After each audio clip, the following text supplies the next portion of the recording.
And welcome to Cosmic Current. I'm Helane Lipson, and I'm here with my fabulous co-host, CJ Miller, and we're teaming up to bring you news, opinion, and wisdom from the latest waves of information entering our collective consciousness at this time. Hello, CJ. Hi, Helane. It's so great to be here. We have an amazing show tonight. I'm so excited. I know. Yeah. So we'll have some great guests with us calling in, including Franco DeNicola, Inelia Benz, Matthew Bueno, Lance White, and Larry Buzzell, who is the amazing mastermind behind Sovereign Media. Yes. Oh, and CJ, we're going to be talking today about grounding into the higher dimensions and creating our 5D community. That's awesome. Mhm. Yeah, it's a really great topic, and it's so exciting because here we are starting out 2014, and the possibilities that it holds for us are so huge. And obviously, there's been great shifts occurring. And now, as we were talking about, we're really grounding into the fourth dimension. And so it's really important that now that we have the support of all of the energies, that we kind of I feel like there's a call from Source that we're being called to come together and create community. And 5D community is totally where it's at, and all the people joining us today are part of this 5D community. I love that. CJ, we met over the past 2 years, so many amazing people on just Facebook from all over the world, new like-minded friends. And we have formed a virtual community. And that is a lot of what Sovereign Media is about, too, bringing together people from all over and creating spaces where they can tune in to events and workshops and radio shows that are on a high vibrational frequency that will keep them aligned with who they are. It's very interesting, too, because here we are, too. We are creating, actually, I'm in the process of creating a giant conference where people will have, where people will have the opportunity to finally meet in the physical. And that's pretty amazing, too, because that's coming up right now. That's coming up at the end of January. And we're all meeting at the LAX Holiday Inn, and we're having a tremendous event called the City of Angels Cosmic Awakening Conference. We're bringing I love that title. I know. It's great. On George Norrie and Bashar, Barbara Lamb, she's a crop circle expert that just received the Lifetime Achievement Award. We have Nora Herold, Laura Magdalene Eisenhower, and Dr. Dream. And we're going to be doing this with Dr. Dream, this ley line galactivation designed to raise the vibration in Los Angeles and subsequently the world in order to usher in the new energies of the golden age for everyone. But we're really just creating a physical meeting space to bring star seeds, soul family, light workers, way showers, and new like-minded friends like the ones we met on Facebook together in one place. So it's pretty awesome that that we're putting this together. We're even making a party. So for people in the LA area, come and see us. We're going to be at the LAX Holiday Inn Saturday night, January 25th, and we're going to be having a big party at the hotel, drawing together new like-minded friends in the physical. And that's pretty magnificent, huh? Yeah, it's like the feeling that I had when I was with you at Return to Atlantis, and what a great conference that was that you and Greg Prescott put on for In5D. That was like the first big one. And you know what I just remember was the feeling like I was at home, and then everybody I'd met like I knew before. And so I think that's really, when we've talked about this conference and what it's all about, I mean, these speakers are amazing. I'm sure it's going to be some wonderful information. And yet, to me, the most important thing is having a place to physically bring together all of these beautiful souls, all of these people that we know we're connected to, and maybe we don't even know the reason why we're going there, but there's going to be some very special connections made there. Well, no some doubt. interesting energies in the Los Angeles area. Also that's where Hollywood is, and some of the, some of those sorts of energies that are not necessarily aligned with the betterment of Gaia. That's where they are. And so it's very interesting how so many starseeds and so many extremely high vibrational people are also living in that area, and they all feel kind of separate and scattered. So this is just an opportunity to bring them together, just like all of our conferences. And it's so funny because we were just talking before we got on this show. We were talking with Franco DeNicola, and we had Lance White on the line, and we were talking about how we're gonna do this again. Let's first create in the etheric another gathering with all of our like-minded soul family friends that we have a sincere, pure connection with.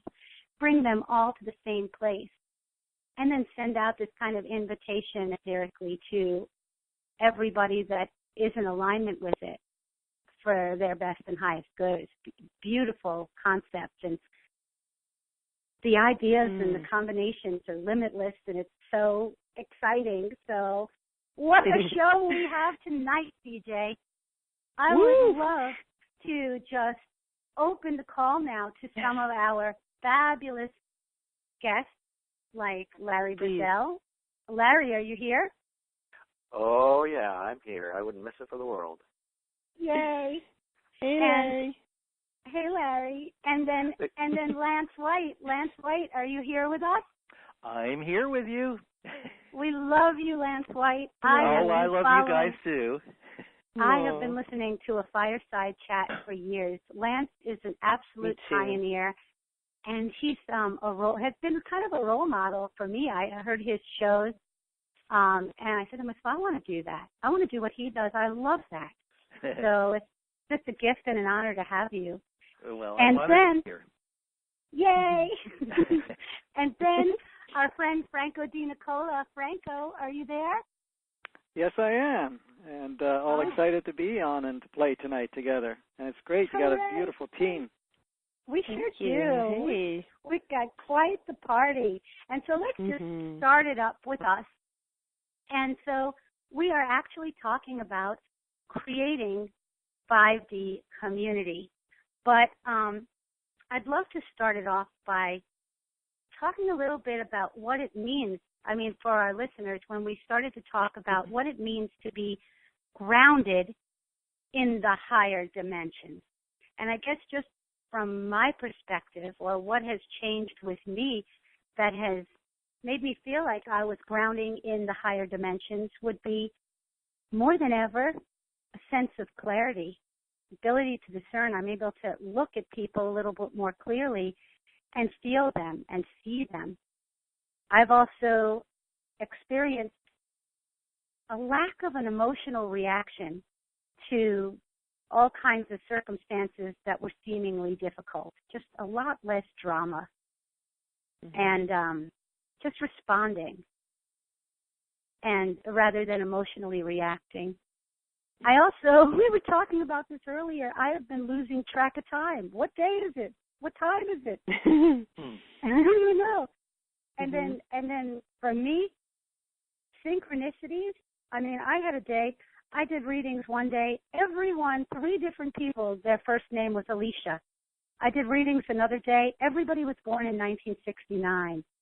I did readings another day, everyone is an Aquarius that day. So it's like just little signs showing I'm on the right track and that everything's lining up easily and perfectly. And then for me, the strongest piece is a desire that I have that is very powerful about living my life purpose and connecting with in being complete alignment with my higher self, and a longing to connect with soul families. And so this is what it's meant to me. Would anybody else here like to share what grounding on the higher dimensions means to them? Well, I can go ahead first if you like. Sure. Franco. Love it. Love it. Great. It's interesting because a lot of people talk about grounding to Gaia and grounding, and really what it means when you're talking about grounding to the higher dimensions, the higher energies, it's really connecting to your base frequency that you're transmitting and creating your reality from. So you're actually tapping into your source essence. And like you were saying regarding the being less emotionally driven, see, the thing is there's emotions and you can play with emotions, you can enjoy it, but you become less emotional driven when you're connected to that energy of higher essence that you are, because then you are playing, you're experiencing, you're not driven by the emotions where the emotions become your realism, your reality. And so, yes, situations that you may have had before where it would have triggered an emotional response and dramatic response, and where you would have really got lost into the whole what was happening and what was happening to you and all the stories that were attached to it. Now you can actually become more the observer. As the creator essence energy that you're connecting to, that's your true essence, that grounding that you're talking about, that higher dimensional aspect of you, you're now expressing and experiencing at that level where you see the play, where you see the dance, and you see the opportunity to experience whatever you choose and learn from it rather than really getting caught up in it. So it's a very powerful energy, and this is what is happening right now with many, many people. Because I talk a lot about neutrality and peace and so forth, and I say that, first of all, that's our natural state, because we're talking about our higher aspect of who we are. And, of course, on an emotional level, we say, well, no, peace isn't, and, we have to work for it and all that stuff. But that's really our natural state. And what takes us out of our natural state of peace and neutrality is getting engaged in the 3D world, or what we, has projected, that grounding ourselves into an energy that, represents as mass, as solid as, this referring ourselves as the physical form and nothing outside of that. But so as this shifting is going on within ourselves, then we no longer connect with that. It doesn't mean that we're not going to be part of the planet. We're not going to be part of that. But we're now experiencing it very differently, and we become much more powerful in co-creating with flow. And so, of course, the natural state is peace, because, one of the things that we talk about is if you get rid of all the programs, which all of it is served, because you have to understand every experience that we've had up to now and whatever, we've played with has served us, but we're now graduating. We're coming to a point where we're moving on to the next level, like anything else that we do in life. Everything is perfect. Even coming in the diaper stage and being a kid, I mean, that's a beautiful celebration, but at some point you get to next level and say, well, I want to go into the teen, preteen, the teen, then I want to go into the adulthood. It's not that any of those experiences you had were better or less than any of them. All of them were perfect, all at the perfect timing. All of them had, very specific experiences. But you get to a point where you're now ready for the next step, and this is what we're doing as humanity. We're going to the next step. We're going into, a an experience where we bring our essence, the grounding of higher dimensional being, our beingness, our sourceness, into the play of the human form. So now you're no longer lost in the human form. You are now a being of ultimate potentiality as creator essence, having a human experience fully integrated in the play, fully integrated in the experiential realm, fully integrated and flowing from one experience to the next. And then everything becomes seamless in a way, because you're just flowing into one experience to another. And in that freedom, you can flow in and out, which is like the breath. You're going in and out. It's no longer, I'm going to go into, so for example, just to give you an analogy, if you go into your teen stage or you go into your adult stage, you say, well, I'm an adult now, I'm a teen or whatever that may be, and this is me now. Instead, I mean, you can be an adult, like we were talking about earlier before the show, and be that 5-year-old kid at the same time. Yeah, so you're going to be in the physicality of what we can call adult, but you can play like a 5-year-old. You can play like a 10-year-old. You can play as a 15 or 20, whatever it is, whatever you choose to experience. You can go in and out of all of it, and none of it defines you. None of it restricts you. It's just a dance, a play, whatever it is, and you experience. But what we're doing now, and this is why we're talking about, is coming together with not only like-minded people, but coming together as community, and that's what leads into this. But that's my little spiel on that part that you asked. It's interesting, you know, Franco. I'm thinking about a show a while ago. I don't remember which show in particular this was, but I heard you make the analogy of a hot air balloon. And you could not, with these kind of programs or these kind of old belief systems attached to you, they're like almost the sandbags in the hot air balloon, and you're not able to rise the way that you would typically, you know, fly through the air with a whole bunch of sandbags on your balloon. And I know a lot of what you do is clearings that assist the collective in releasing these programs. I'd love just for our listeners, because a lot of the people that are in our audience tonight, many of us that are on this show right now that are talking, are in the process of releasing old programs and old belief systems that are no longer working for us are popping up left and right. Do we see, what do you expect to happen in the future? Are we just going to continue to let these go rapidly and this way? Or what about people that hold on to these old programs? I'd just like to hear just a little feedback on that, because you touched upon it before. And I know that's something a lot of people in our audience would love to know. Yeah, absolutely, absolutely. Well, back to the analogy you quickly talked about, the hot air balloon. And there's a lot of talk about people, you know, we need to raise our energy, our frequencies, basically raise our energy and frequency. How do we raise our energy and frequency was the big thing that everybody kept talking about. And I say, well, we can look at, you can take steps to raise your frequency, but let's look at it this way. The truth is, we're already high vibrating beings. And we've just lowered our frequency to have a very dense human experience, because that's what we chose to do. Now, the thing is, like you were talking about the sandbags attached to the basket of the hot air balloon, those represent all the stories, all the programs, all the belief systems that we've taken in, all the dramatic aspects of it, and that's what keeps us in a lower vibration. So like we were talking, or you were saying, as you start to let that go, as you're cutting off, you start to, your energy and your frequency starts to rise automatically. It just starts to go higher and higher and higher.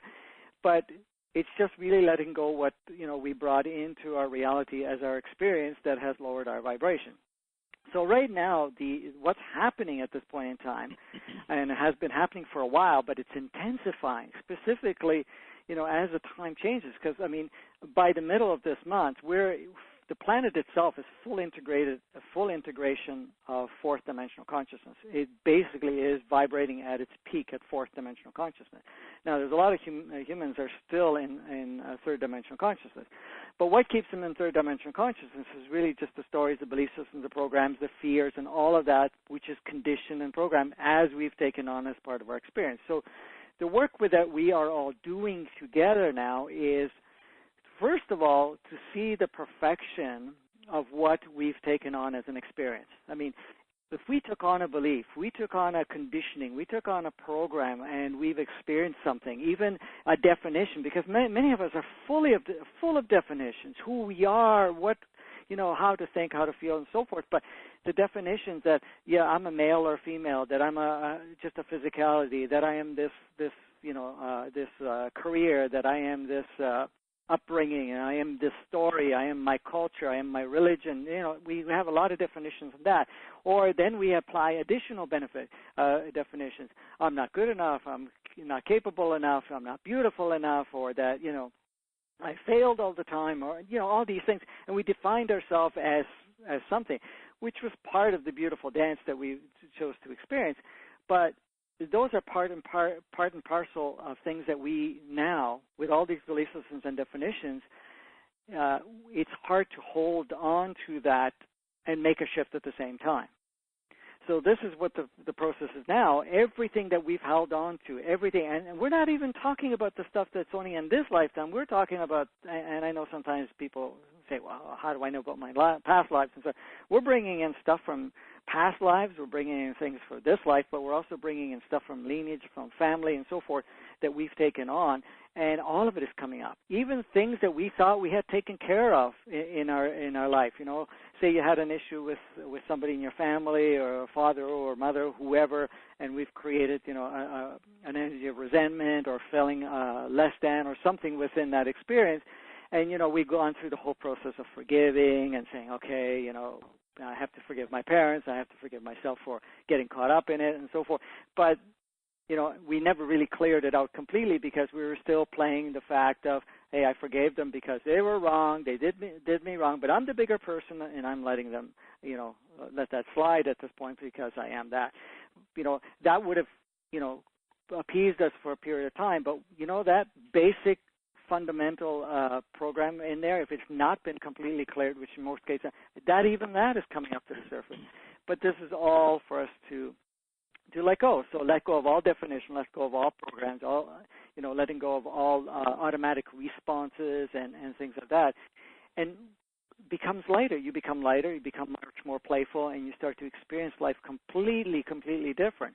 So a lot of the process that I do is to assist people to let go of that, clear it. And when people, it sounds like when people are being their true selves and their authentic selves, then they can connect with, they're actually radiant. They're actually calling out to other like-minded beings to join them, and this is how that 5D community is formed. I would love to also, CJ, what do you think about that? About how I think that, that imagery is very strong for me. Somebody just really being very in touch with their own inner light and radiating that out to others. And, we were talking about that earlier today, right? Like, you can't go out there looking for community, that you have to basically be the light and then have the people drawn to you. That's not exactly what we were talking about. We were talking about clearing and how that fits into the picture. I'm not sure that if that. I think it's very relevant. I think it's extremely relevant what Franco was saying, though, because people have to release some of these programs and these old false beliefs that are kind of keeping them heavy and down, because then they're not radiating their truest, authentic light and not attracting to them who would naturally be drawn to the essence of their divinity. Absolutely. Absolutely. I'm with you, Helene, and with everything that's been said so far. This is Lance. And hi, Lance. Hi. Hey. And it's also important to be present, because if we're not present and we're in our heads and we're listening to the mental chatter of the little monkey mind inside, then we're not present. And we can't really function in presence and come from that true essence that Franco was talking about when we're listening to the chatter. So it's really important to find time to be still. And sometimes that just requires walking outside with nature and tuning and not listening to all the voices in your head. In fact, we can't even turn them off. when you try to meditate, those voices continue on, and that is not who we are. We are the stillness within.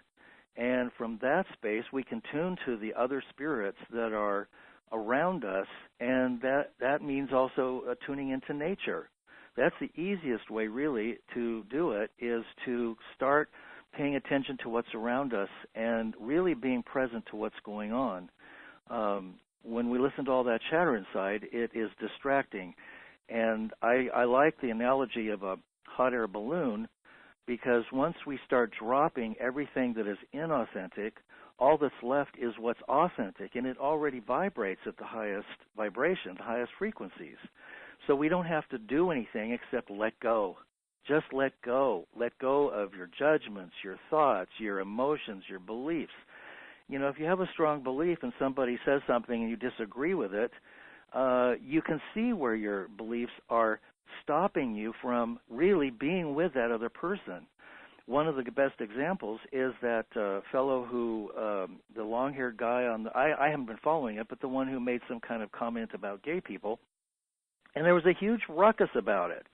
Everybody's got an opinion, and I'm gay, so you would think I'd have an opinion, and I started to, mentally chime in with this one and that one on both sides of the fence, and I thought, no, stay in the middle, stay neutral, stay grounded. These are earthly things. They have no business in your head. And so you can see from a multidimensional perspective that there are many ways to perceive things. And like a lighthouse, we're beings of light. So we are light that goes all the way around. We have 365 degrees of perception when we're awake, and we can't be awake when we're not present. So the most important thing to me is to be present where you are, where your feet are, where your butt is. Feel your butt in your chair right now, and be in that chair. And remember that there's nothing anyone can tell you outside of yourself that you don't have already within yourself. Well said, Lance. Thank you. Wow. Absolutely. Super powerful. Totally. I want to say I haven't heard. We have a very quiet Larry Buzzell in the background there somewhere. Are you still with us, Larry? Well, yeah. How could you not be quiet and listen? It's just magnificent. Larry, what do you have? Do you have something to add, my friend? Oh, well, yeah. I was just noticing, when you guys were commenting a little about being more present and grounding and the higher dimensional. It's like I've noticed that. The creating your reality, creating your experiencing, the grounding into that higher dimensional reality, the making that real, bringing it into your actual life so that it is how you live all day, every day. Part of that has been showing up for me in, actually disagreeing with a that, generally speaking, would lead to something I really don't want to experience anymore. I'm tired of that. I have my dogs got out the other day, and I got a ticket. Dogs running free. And I said, I really don't want to go to court and pay a fine. I think that would be boring. I've done that before. And this afternoon, it just faded into nothing. The lawyer said, we'll just, whatever I don't even know what word they use, some word like deferred something or other, just we'll defer it for a year. If they get out again, let us know it was an accident and we won't do anything. Yeah, okay, I'll agree with that. I think that's perfect. These things keep on coming up more and more and more where you have the choice to follow that path that had been let out for us. Oh, my gosh, I have a ticket. I have to go to court. I need to get a lawyer. Oh, my gosh. Or to say, I'm not really, I don't really want to do that. I've done that before. I think I'll do something else. I'm open to whatever appears, but not that. So you created another outcome in the etheric first, and then it happened. Yeah. In other words, you actually, and I think like most of our creations, when we're thinking of what we're wanting, they actually, and we have some passion and excitement, and we're playing like on the playground, like Sagler would say, with just childlike emotions with it. That usually, it has no choice but to follow in the physical, unless it's about where we're trying to create something about another person, like this person is going to fall in love with me, or I'm going to have this job. My mind is only on working at this office and nowhere else. And sometimes we get locked in, and it's not always for our best and highest good, and that's not what flows. It's just like you were saying, you were open to everything and attached to nothing. Right. It was just that, it didn't feel like it was if I get a ticket, all right, I don't care. One way or the other, that's fine. I'm not attached to paying a fine or not paying a fine. I wasn't really worried or worked up or emotionally attached to anything except for I wasn't interested in the old story, the story that we expect, which is, okay, court, okay, lawyers, okay, fines, okay, pay these. It's like, I don't really want that story. I think I'll pick a different story. And Helane, as well as, Helane and you and I have been talking a lot lately, and these things keep popping up like this. Like, we were talking just, I think, a couple of 3 days ago. I was wondering when my car broke down, and I needed to stay and visit with someone, and I didn't see the outcome of that visit necessarily following the path that was foreseen, I guess. And I said, well, we'll just have a different one. That one doesn't sound so great. And yeah, it came out different. It came out beautiful. It was perfect. Yeah. You just choose, you actually are able to choose. You walk the planet unhindered by the old programs, unhindered by the old outcomes. The outcome's yours to choose. You're not at mercy to any particular one. But I don't know. Lots of things pop up to play with. Well, you think, I was just going to say, when you feel like, I made the wrong choice, and now I blew it, and now I'm in trouble, and then all of a sudden you create that. I know. You messed up again. And then you are. And then you have. And then you really are in trouble. And you really are. God. You really did make a wrong choice. You really did. I mean, but you could make a turn. Sometimes we're not always listening to the higher self, and sometimes we make choices that bring us other places, and then we could at any time maintain or regain control of our state of being and our thoughts and bring it back. Right. You wouldn't create hardship for yourself intentionally. No, we don't. But it's like I say, these are like the leftovers of those are the sandbags. Yeah, these are those sandbags. That was a question that was asked in the chat. I thought I would bring up, there's a chat. If anyone wants to join in, there's a button on the left side of the screen that says chat. You click on there and you can join in. One of the guys, Joey, was wondering exactly how long these purge and clears and ascension symptoms are going to be going on. Are they going to go on forever, or do they have an expiration date? What date exactly, and I'm going to hold you to it, is this over and we are unhindered? Okay, I won't hold you to the date. Well, let's ask Franco. Franco, do you hear that question? Franco. Yes, I heard. Boy, isn't it beautiful how the mind wants dates, times, and seconds of when this date and the time. This is over, so we can just be. The beauty of all of this is that it depends on each individual how quickly they flow through the letting go process. The purging and clearing is only just intensifying, but the thing is, some people are already done, other people are getting done, other people are just barely getting started. So it all depends on the person, because this is self-directed. You have to understand this purging and clearing is self-directed. It's from your higher aspect, your soul, that is directing this clearing process. So in essence, it's really up to you of how quickly you can flow through it. Now, even going back to the idea, we made a mistake. There is no such thing as a mistake. You make choices. And you have experiences from it, but the only reason you have anything come into your life, like even what you were saying, Larry, you made the choice, well, I don't need to go play with this ticket scenario or the court scenario or anything of that nature. But if there were still buttons for you to be pushed within you, you still had a sensitivity, a judgment about that whole thing, the corrupt system, blah, blah, blah, and all this stuff, and that was still playing with you. You could have said, well, I don't want to do this anymore. I don't want to deal with the courts or whatever. Guess what? You would have been hauled and raked over the coals. Not because of your energy being off. It's just an opportunity for you to clear that part of it, because you've instigated that clearing.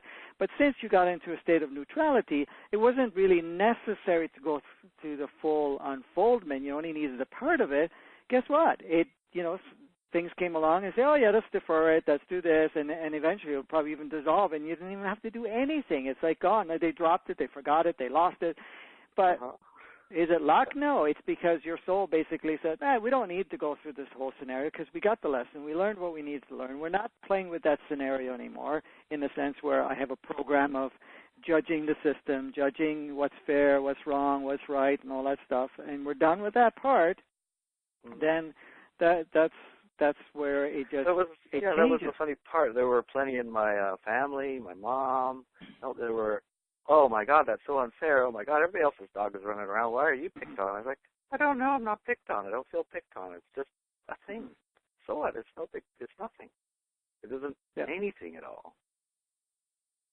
Yeah, it was plenty of opportunity to engage, and especially with the families, and especially with other ones seeing it. You know, we live on an Indian reservation, and we have dogs everywhere, and even the prosecutors in the court, they're like, well, yeah, that's kind of funny because the dogs are running around loose, sitting on the police department's front steps and on the court front steps, and you have a ticket for running around dogs. They even laughed and said, forget about it. This is worth following up. Yeah. It just dissolved itself, Yeah. So to throw in the last of the equation of that question is for the time, basically just to give you some base to work with. You know, the intention is as a collective to get a lot of the heavy-duty purging and clearing done by the end of this year, and some left over into the 2015, and then there will be a next level which will be a little lighter but can feel intense.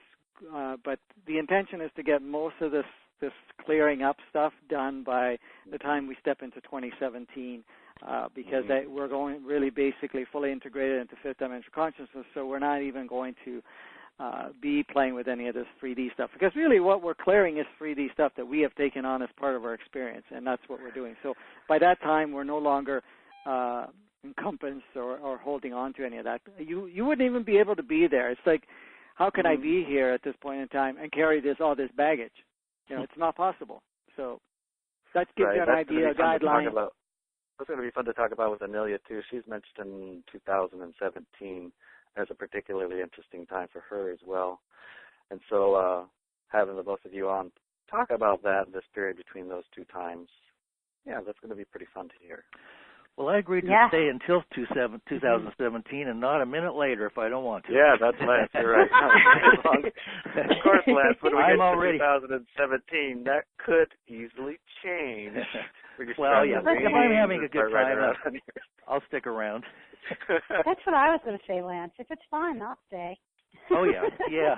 Let's have a good time and create, a party here while we're doing it. If we're not enjoying ourselves, and if something is not pleasurable or enjoyable, then, like Darryl Anka says, Bashar, he says, let it go. Find your joy in each moment. Connect to the heart. What is it that would bring you the most excitement? And tap into that. And if that fades away, you're tired of doing artwork and painting, well, what's next? What will stimulate you now? And in every moment, it's amazing that it's like a conveyor belt. It's like a cosmic conveyor belt. And when you're present, it just unravels. And when you start tuning into the moment, even doing dishes is not unpleasant. And I have to remind myself of this constantly because I hate 3D stuff and I hate doing dishes, and my house reflects that right at the moment. So, I have to ground myself and just be present, go out and commune with nature, come back in and take the energy and find the interest and the excitement in each moment. Yeah, that's really cool. What's really cool is right after the New Year's, I started to, I don't know what it was, but I detached going outside. I didn't go out in nature. I didn't even leave the house. I got stuck on Facebook, playing on the computer, thinking I was doing something, but really not engaged with the energies. I was like almost resisting them, and oh man, talk about physical things. My head started killing me. I felt like I was going to throw up, and it was a simple, not even 3-minute walk outside, and everything began to clear as soon as I essentially grounded, and got out and cleared and looked and saw what was going on, and suddenly, I should get outside. I think that's okay. Everything went easy, but oh my God, was it hard. It seems like the first of the year there's a lot of people around me who are having the same kind of experiences whether or not they were awake or asleep, aware or anything, there was density appearing for a lot of people. And, maneuvering your way through it and knowing I'm able to handle I can see what I'm doing and change what I'm doing to more align with 5Ds, 4D, however you want to describe it, being happy essentially, right? Mm-hmm. And then it flows from there. It's essentially being responsible for your state of being, right? Absolutely. And those things and those things that are not supposed to, quote unquote, be in our lives that are like the weights in the balloon will show up. They show up automatically. So those are the things that are easier to release because they're the most obvious. And it's like a movie. We're the directors and the writers and producers and audience of our own films. And so what kind of movie would you want to make? Well, certainly we don't want to have a horror movie, I don't think. Or you might enjoy a moment of it, but after you've looked in the mirror in the morning, then you go on about your business. But you would want to create something that you would want to relive over and over. Is this moment something that I would enjoy doing again? In this moment, I can say it is my pleasure, it is my highest pleasure to be able to talk to soul family and friends all over the world because we're all connected in our consciousness. And so it's not just the people on this call or the people who hear this show in the future, but it's all time. We're connected to all consciousness through an infinite space. And I am happy to be here in this moment with all of you. So in this moment, I can say that this is accomplished. And, when we go about our business after the call, then we can take that energy with us and tap into our highest selves. And the rest will be obvious. It will reveal itself. Everything is revealed magically, almost like they're little fairies in the garden. And there are. And we can go out and see them too. So that's really true. As you just said that really made me feel better. Just the thought that we are actually really doing it right now in this moment. We're creating that community, and so much of it is like, I have to be reminded sometimes by my good friends of how to do it, because we can get caught up in our minds and in our desires. And I remember a little while ago in the conversation, Helane, you were saying when you're thinking about connecting with people, I think when you're wanting something so bad, I have to be with this one person, this is the one I want, or this is the job, or this is what the people look like that I'm going to be, or then it really can't come to us because we're actually putting limits on the experience. Absolutely. But if we're open, so I think our state of being is the most important thing, and that's why I do love, Franco's clearings are wonderful, and I find myself using that on a regular basis, or just lately just laughing at myself. Helane and I spend time on the phone, and you will just be laughing at the way we are now, but it's so much more easy to figure out all the programs. I don't know if other people are feeling that, how much easier it is to identify this stuff. Oh yes, it's becoming more evident. It's being exposed in a way, so you could actually see it, and to create a separation where you become the observer of the play that's playing out for you, so that you could actually see the programs. Like you're saying, you get together and you start laughing because now you could see it. You've taken a step back, and you could see you, the higher aspect of you, looking at the lower aspect of experiencing itself in the program, and now you can take an active role in making an adjustment in it and say, oh wow, look how easily I got dramatically attached to this, and how much fun that was. So you could step back and look at it now. And the thing is, and this is why we're talking about community even this evening, is that we're doing all this purging and clearing, we're doing all this shifting, but when we come together, it's done even much more powerfully and more effective because we remind each other. We connect with each other's energies. Each other's energies support each other. Each other's consciousness supports each other. And then it not only becomes a reminder, but it also allows us to see things much more clearly amongst each other. So this is why community has become much more important, and it's not just you, because this is the big thing, and I'm sure you guys have seen it, where people, are going through challenges in their life, and if they're the only one that's having that experience, or that they're not able to connect with others, it seems like an even harder path. But when you're connecting with others that are of like-minded, or are going through the experience, or have gone through the experience, or are sharing a different view or a different perspective, or showing them, this is how we can, start looking at it and so forth. Oh, yes, and it becomes a little easier, and the energy of each other transfers, and it supports one another. And this is the big thing about community right now. It's about coming together to not only assist each other, but to also create a completely different environment right now. So it's very key, and that's why there's this pull. And what do you think all these talk shows that you guys are doing and so forth? It's bringing people together so that you can share, so that others are assisted and affected within this beautiful dance that we're having, so that they can actually change and shift their reality, shift their way of seeing things, and be able to step out of their old programs a lot easier, a lot more efficient, and also feel that there's something supporting them. Because when you feel that you're totally alone, and I know this is only a mind concept, but when you're still going through the process, that mind concept is a big obstacle. When you feel that you're only alone, you can easily fall into depression. You can easily fall into, one of your deep, paths of what you can call darkness or isolation and so forth. But once you connect with somebody and you're connected with other people, there's a renewed energy, and it's like, yeah, I'm not the only one. I can, and it's not about setting up an alliance, but it's about cooperating, collaborating to facilitate each other, and then there's no judgment either about who's having one experience over the next, or saying, well, poor you going through all of that. It's more like, yeah, I can understand it. Let's see how we can, shift that, and it's a lot more powerful for that. So, the work that you guys are doing is facilitating so many people. And look at it. What has been fueling the biggest amount of change? It is people coming together, sharing. The internet, all the different tools that are out there that people are sharing. That is fueling it. Yes, we got a lot of powerful energies coming through. Yes, there's implants of higher level consciousness. There's stimulation of our essence coming through. That's true.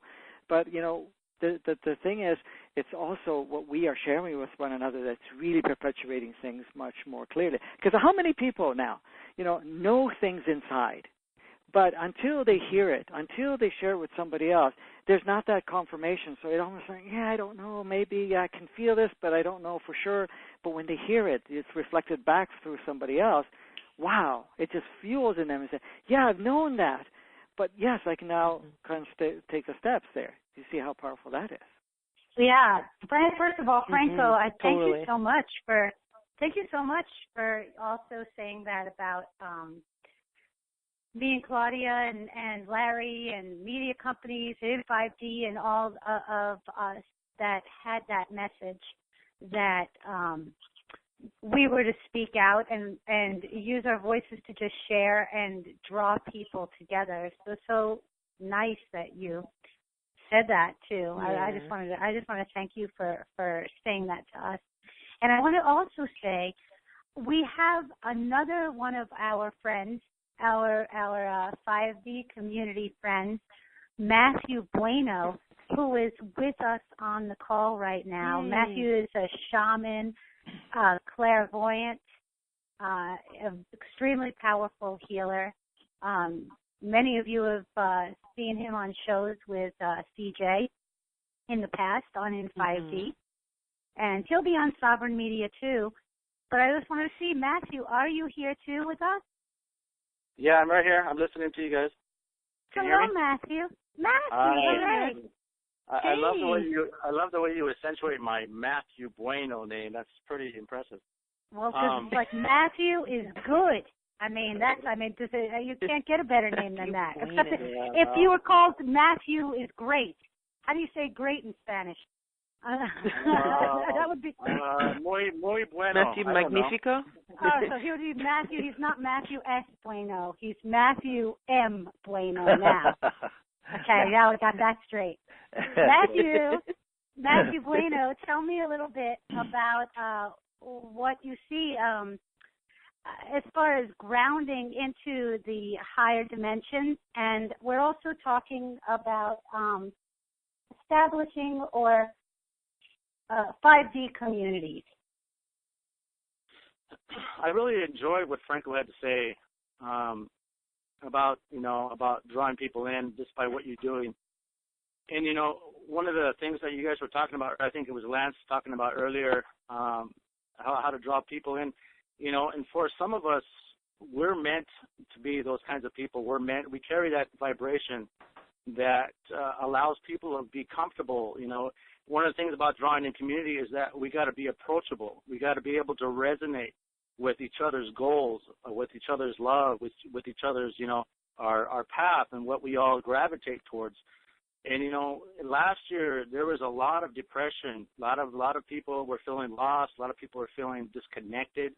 And just in order to stay in that fifth dimensional mind thought, it's about checking in with, like somebody said earlier, about being connected to nature, and that is a real prime way of connecting to your higher divine self. And because I live up in the mountains, so we're pretty spoiled here. We have ceremony every single weekend, and we have sweat lodges every weekend and sometimes during the week. And, by tapping in and plugging into spirit, 3 or 4 times a week, we get to stay in that mindset about driving ourselves into a higher way of thinking without judgment, without, procrastination, without all those other addictive parts of ourselves that are human, And, spirit has a way of infiltrating our own judgments on ourselves. And, sometimes we get impulses, or we feel drawn to a certain person or to a certain community that will help to awaken a lot of our own divine structures that are not completely in our awareness. And, basically about grounding into higher dimension is like trying to create a feeling of bliss 24/7. And, the bliss is actually always there. It's just that we have to learn to take the time to really create spiritual boundaries. When we create spiritual boundaries, we get into not so much of a mindset, but we get into a place where we are able to give ourselves the permission to evolve. When we give ourselves the permission to evolve, then we can be open to the many, many opportunities that's basically are in our path, but we have to have spiritual eyes to be able to see what those are. And a lot of times we don't give ourselves enough credit for the work that we've done. We're always trying to take bigger bites out of life than we probably should. And we're human beings, and we need to learn to be patient with ourselves. We need to learn to not react to so much stimuli that we get angry. And, it's important to really give yourself permission to evolve into that higher state of thinking. And, it takes practice. It's not something you can learn overnight, but it's a conditioning that if you learn to plug into nature, you plug into prayer, you plug into song, you plug into friends, tell dirty jokes or, tell jokes, tell jokes that, raise the vibration in a community, you're going to create laughter, and that laughter is contagious. And, Matthew, we're filthy. I love it, Matthew. Why are you going to cut me off for? I was on a roll.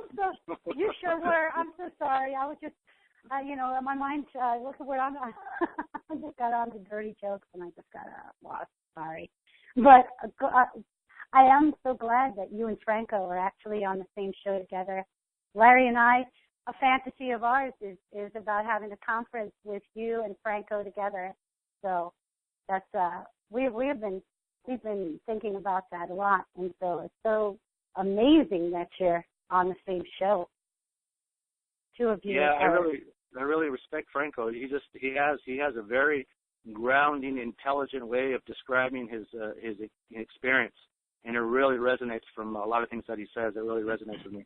So thank you for that. Well, thank you too. Fun to play with.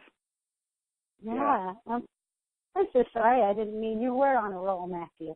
You were on a roll. It's okay, radio is still new for me, and it's like my mind is in my mind and my heart when they connect. It's hard to stop because I get so elated by the energy and the feeling. And Master Kuthumi is sitting with me right now, and he's laughing at me because he saw my face get red when you cut me off.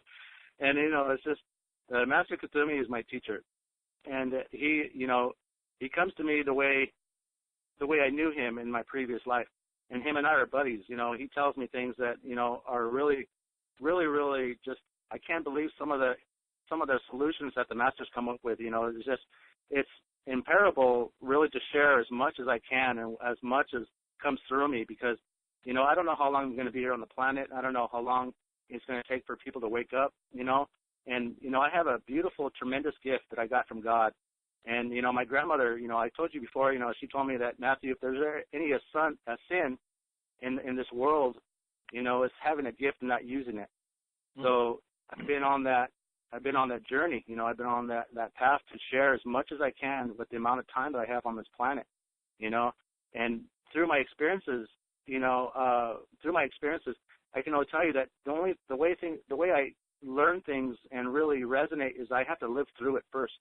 And so I try to share that detail with as many people as possible so they can feel the same shift in themselves, And so I'm just really, really happy to be here. I'm excited to hear all of you guys. It feels like you guys are all like-minded, and the energy in here feels really uplifting. So thank you very much for having me on the show tonight. Oh, so glad you can join us, Matthew. And you made a beautiful point. Sometimes we don't think about how far we've come. I mean, I could speak for myself. In the past 2 years, I was in a whole other place. And I've moved right along and sometimes sometimes I don't always see it. I don't always give myself that kind of credit. Like, gosh, you've really come a long way, girl. So that was really what I got out of what you were saying before, and it was powerful. And also, you bring an entire new dimension when you are talking about asking the masters and connecting with the masters and asking them for assistance in helping us either become grounded or connected or release certain things that are disturbing us. And you have an extremely powerful message. And also, I'll just chime in because, Matthew's on my show, on the C.J. Miller Show, and he is such a powerful healer. And I think that there's like a part of your work, Matthew, that you do, that you are doing a clearing of sorts. So no wonder why you really like Franco's work. And I think the thing that you were commenting on about what Franco said is that, we're not alone, and it's to remember that we are part of a greater thing and we are all connected. And I think that you are very fortunate being in the kind of community that you're in. You get to do these ceremonies and have these sweat lodges, and you're such what a powerful healer. I got to actually, both Helane and I have been in your presence and gotten to have the physical healing and the emotional healing and spiritual, and it's just, it's great, and I'm so happy that you're part of our community. We actually have a 5D community right here, right now. True. True. Yeah. Even all the people, like you said, all the people listening, all the people that will listen, and even the people that are connected to us on other levels. So it's, beautiful thing. So how do people begin? How do our listeners begin to create 5D communities? What are the first steps? Can anybody chime in with that? Well, this is Lance here, and one of the things that I've noticed over the years of doing radio is that the lights already exist. The 5D community already is. It's just a matter of recognizing the lights, feeling into them, the intuitive aspects of ourselves, which is not a left brain activity. It's more of a right brain and higher sense perception, and recognizing those lights and then connecting the dots. So once you are repelled by the things that are going on in life, it seems that there is a process that was talked about earlier, that we're research and finding out about the matrix, and then there's a process of starting to see the lights. And so when you start to see the lights connecting, it's a matter of bringing those lights together and putting aside the judgments and divisiveness, and starting to begin to connect in unity consciousness.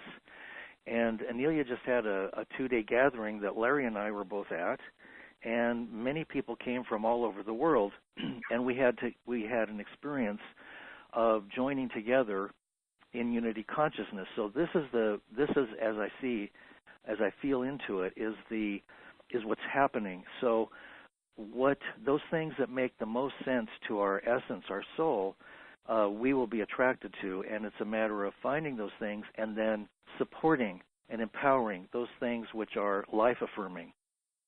And that's one way to look at it. Mm. Well, I don't know if Helane's still with us, but of course I am still with us. Oh, there you are. Hey. I'm just taking in what Lance said, and CJ, was there something you wanted to ask on top of this? What Lance was saying? Yeah, I mean, definitely a lot of the methods. I mean, we've taken in so much of what other people have shared with us over time, and we're definitely very connected to people on the West Coast. And you know what, I was thinking of how you originally connected with your soul family, and one of those people being Larry. And I know we talked about our connection to Symphony of Meditation, which Larry put together, which was a fantastic event. And I'm not sure if we talked about that before the show or during the show.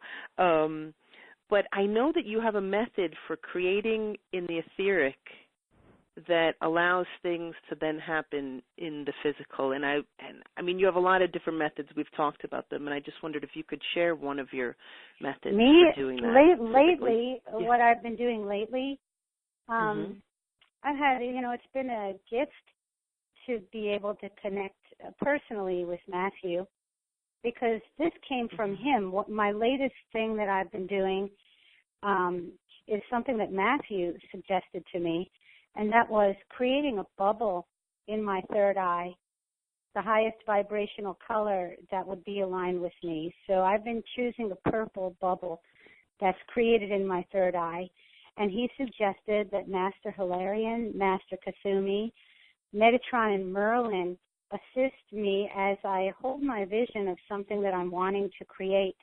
And then these four masters help pull this out of my third eye and send it out into the future. And then I have my own little spin on it. I actually see it moving off into the future, this bubble of what I'm wanting. And then I see it like flipping around and looking at me in the future, like I'm looking at what I am creating. And then I see the masters as clearing the path of any obstacles that I wish to that might stand in the way of me getting there. So that's been my new manifestation technique. But a lot of the times too, I'm just also sitting there and imagining what I want. I don't know, Claude. I don't know how it happens. I am notorious for making things happen fast. I'm a bit of a catalyst. You are. I'm so passionate, and I get so excited. And then the next thing you know, the laws of synchronicity or whatever it is lines every single thing in place when I stay out of the way. That's how a lot of these events were created, and a lot of the shows. And I decided I'm an artist now, and I'm drawing, and I saw the picture at the end, and then the next thing you know, I saw the completed picture, and the next thing you know, I was following and doing the picture. I write music. I imagine the song, like hearing it first, and then the next thing you know, I find myself writing it down. I don't know. But that little purple bubble has been wonderful for me because with these little kinds of techniques, it takes my mind off of, well, what if it doesn't happen? Well, what if this doesn't happen? It takes away the what ifs. I'm actually holding my vision, and I'm imagining the masters assisting me, and it dissipates any of that other stuff. Mhm. Kind of. You mean like fabulous. the fears, other stuff, being the fears or the worries? Fears, old programs. Oh, you're not worthy of having that happen. You're really not good enough for that. Oh, you should be ashamed of yourself. Old messages. Oh, yeah. All those wonderful thoughts. Yeah. You know, so that just all of a sudden takes those out of my mind. That all of a sudden I'm in the process of creating and that, but it's an amazing thing. You know, I want to tell you something too. Our friend Inelia Benz is here with us right now. Ooh. Hi there. Wow. Hello, Inelia. Hi. I had a little trouble logging in, but here I am. You made it. I saw you in the chat room. Inelia, we're talking about creating 5D community, and I know you have a lot to say on that. Well, I don't have much to say. I do have a lot of enthusiasm, inspiration for us all to find out and explore and see what other people's experience have been in setting up these communities, because I think it's the way to go. I think that's the way we're going as a society now. Talk about it. Where that's true. I just want to introduce you. I want to let you know this is who's on our call with us. We have a beautiful virtual 5D community with us today. We have Lance White here. Hi.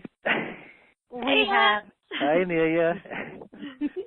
We have Franco DeNicola with us. Franco. Hi, Amelia. Hi. We have Larry Buzzell. Hi, Amelia. Boy, you get the warm welcome today. Yes. We have Matthew Bueno with us. Hey, hi, Amelia. I'm going to see. And, of course, CJ and me. I think we got everybody. Hi, Inelia. And so all of your friends are here too. Oh, very good, very good. Yay. It's like a party. We're talking about. It's interesting. I know that you are forming a global ascension center, or your energy. You are helping to facilitate a 5D community, actually, and bringing it into the physical. And many of us are starting to do that now. There's a bit of a lot of confusion with regards to the Global Ascension Center. It's not a community. The Global Ascension Center is to establish sacred land that can indeed be surrounded by community, and that would be ideal. But it's simply getting fields and locations and bringing them back to their sacred state, so anybody can go in and learn how to enter sacred space and become sacred themselves.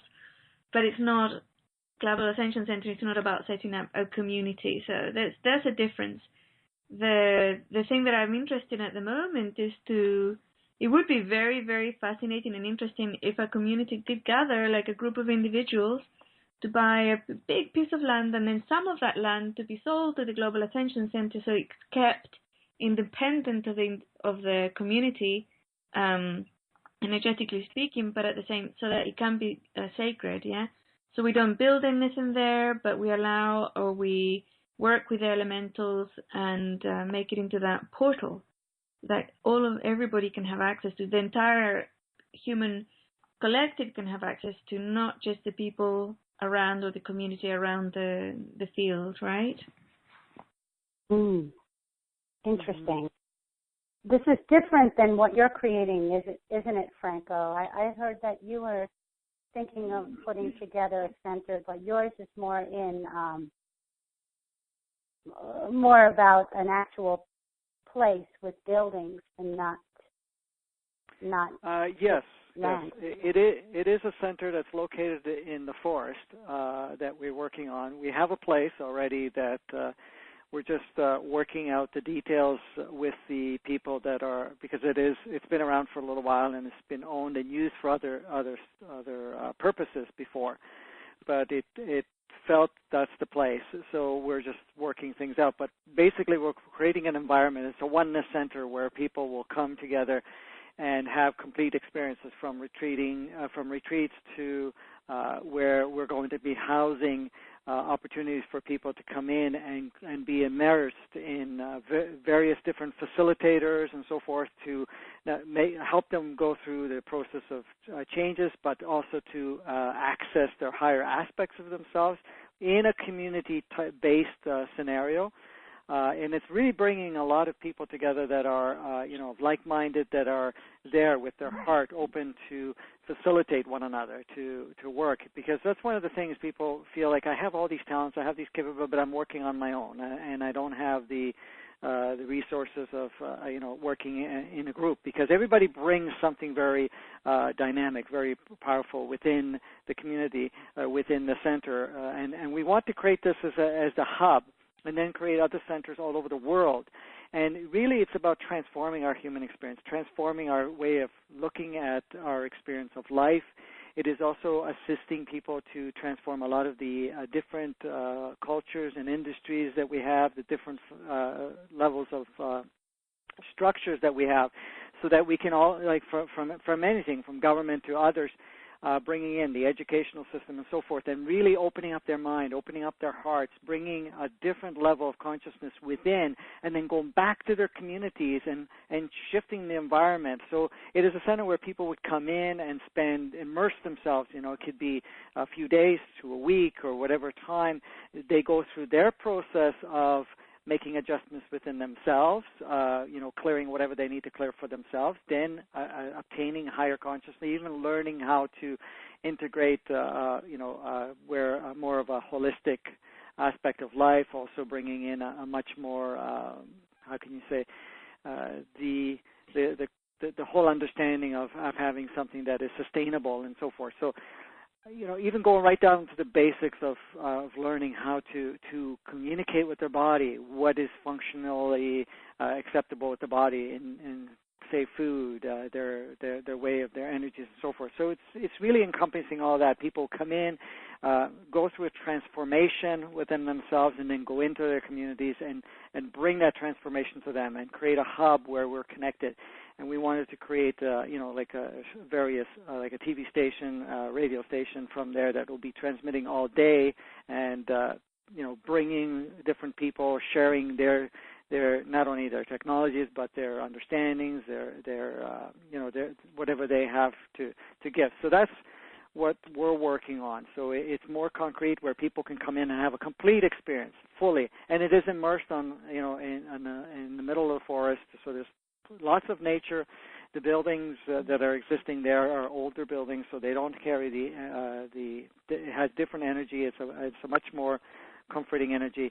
So that's what we're creating there. It's an environment for people to step in, to leave wherever they are, and to be immersed in this environment of love, this immersement of love, of growth, this immersement of energy, of really transforming themselves and really connecting with so many other people that are of various vibrations, that are of higher form, and that it will instigate or stimulate a change within themselves. So that's what we're working on creating. And this particular environment actually has housing that can hold, various a couple of hundred people or more at a time to stay over for extended periods. So that's what we're working on. And I remember, Franco, when we were talking about it a little while ago, creating a sacred land spot on that was one of the components you had talked about. And I recall, I think a month or two ago with Inelia, we went and did Entering Sacred Land movie, MP3, video, creating Sacred Land anywhere we are. And I remember we talked about that being a component of your center too, right? Yes, exactly. Right. And then Yeah. being a steward of that spot from the physical center. A little bit like what Inelia was just sharing too. Yes, yes.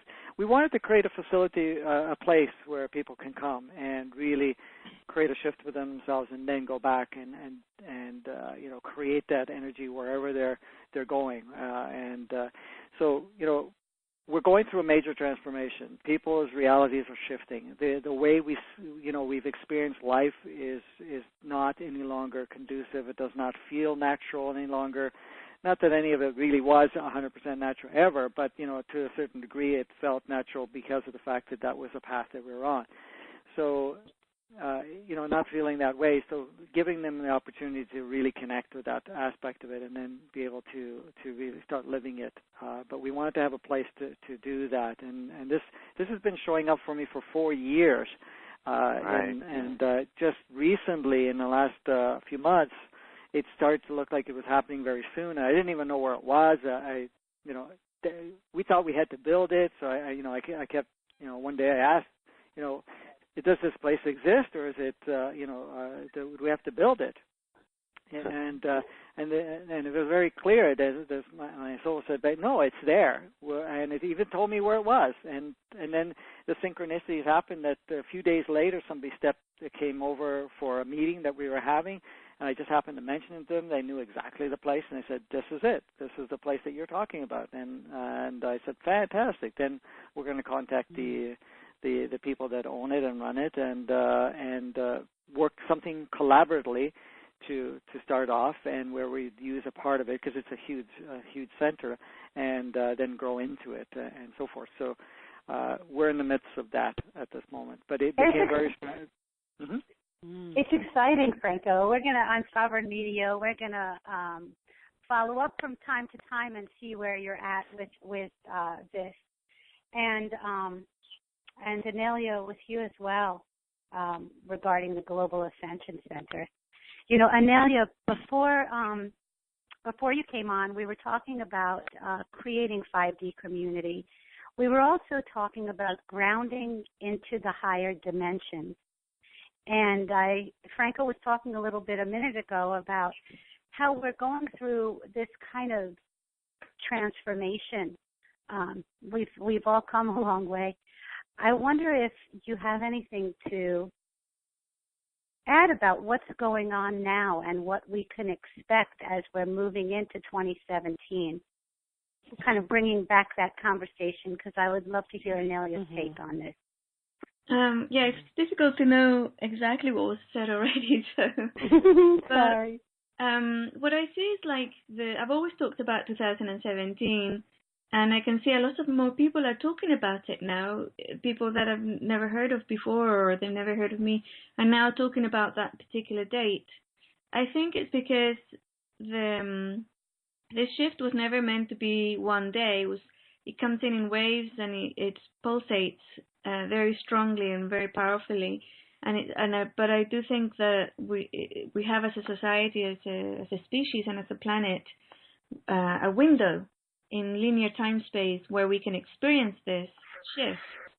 And I think it probably will come to an end in 2017, or be resolved by then, or something, because that's the only time I'm booked until.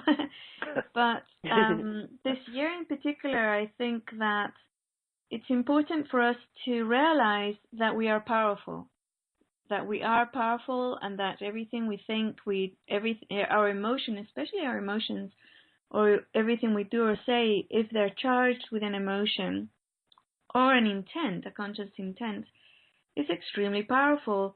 And so, and it's not just people who are awake, but people who are asleep are also powerful now. They're becoming powerful because as we raise the vibrational level of the human collective, everybody on the planet becomes more powerful, not at the same rate, but definitely more. And they will still have that power, but they will use it unconsciously, or it can be used by somebody else for them. Yeah, the power doesn't go away.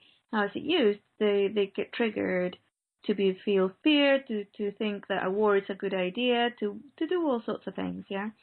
And the emotions that they feel will wave out into the surrounding areas. So I've been feeling very powerful, very strongly that this year, in particular 2014, all of us who are awakening or awake, to start finding ways to reach the masses in ways that are not threatening to them. So vocabulary-wise, or forms of communication that are accessible so that they can understand the message of empowerment. And what's the message of empowerment? It's very simple.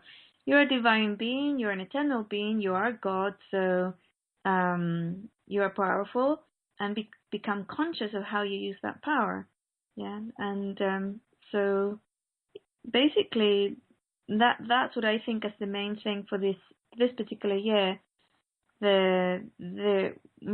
Us, and part of that is the community aspect as well.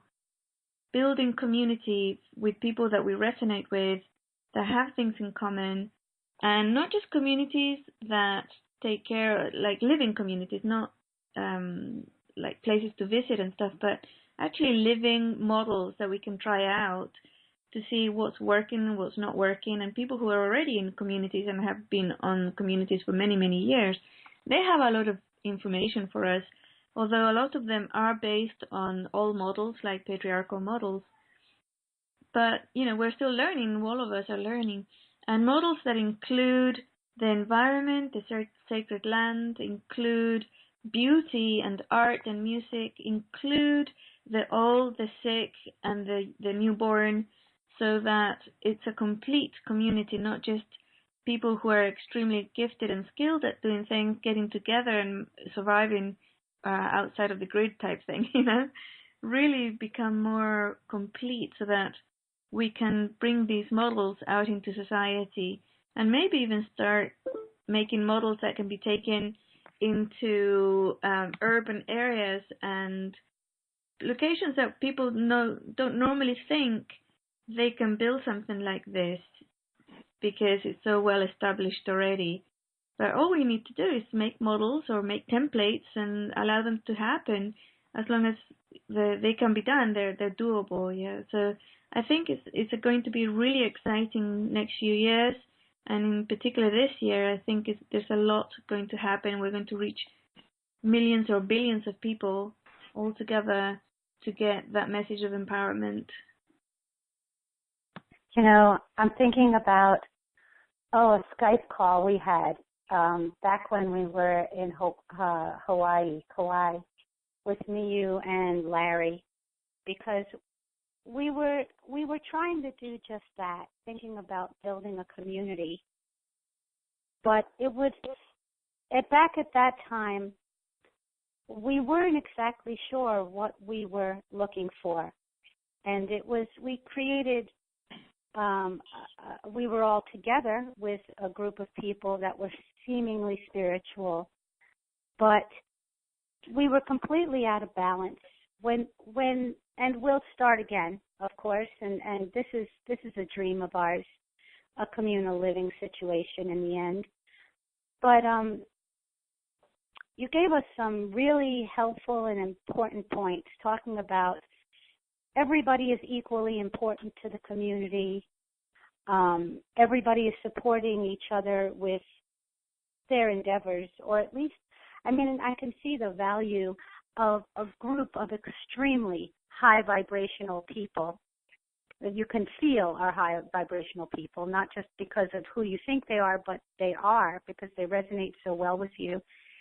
And this way you are able to hold that vibration also, because you're surrounded with them all the time. Like, I think if somebody like Claudia was my next door neighbor, is like, I think the two of us, we would be, it would be the kickoff. But it's not always, and so that's why it's so important, I think, that people come together in the physical as well. I don't know, Larry, do you want to elaborate on that, about the building community and some of the things we learned and how it helped us? Yeah, a little bit, and that was a good question, a good point, is how do you pick who you live with? That's critical. How do you pick? Do you pick? Do you need to exclude people? Do you need to be picky? Can you have a 5D community with anyone? Do they all have to be awake? Do they all have to believe the same and think the same? These are really valid questions, really good questions, because most people you meet, you get along with pretty well to begin with, and then you live with them for a little while, and their little foibles come up. Basically we fall in love with them, boy, girl, whatever. It doesn't matter. Your ability to see them is narrowed by your falling in love with the idea of being in a community. So whoever shows up, perfect, But you're not really seeing them, you're seeing something else, I suppose. Where the many attempts haven't created a community is perfect, perfect. We didn't find a house, we didn't find a place anywhere, no matter which combinations came together, because those combinations don't create that. And so all by itself it sort of dissolved as we maintained alignment of what we actually wanted, and we began to see, more clearly what was going on around us. How that evolves into who do you pick and how do you pick, I'm not entirely sure. Do you have any idea, Inelia or Franco? Well, it's not so much a picking; it's allowing people to come together. So you create the big picture. You create the environment that you're seeing, you're envisioning, but you keep it open at the same time, in a sense where it's not just that vision. It is flexible to even be refined or tuned in a way. And then allow the people that feel resonate with it to come and be part of it, because there's many people looking for communities and so forth. But when coming into the community is making it very clear that we're coming together to play together, to be in this experience, to grow with one another. And even if there are people that come along and may not be on the same page, because the thing is, we're not here to come in all on the same page. We're going to end up, working along, because we all have something to gift each other. Even if you're pushing somebody else's buttons or bringing in, say a scenario, somebody comes along and is playing the role of the egotistic or something of that nature. If it creates a certain dynamic within the group, it's an opportunity for the group to grow from. But once the group is neutral and that role no longer needs to be played, the role stops being played, or the person that's playing that role may not feel resonant there. But at least they gifted. They played something in the role of creating that community. See, because the community is all about allowing each other to be fully themselves, fully who they are, right? Because there's not going to be any judgment.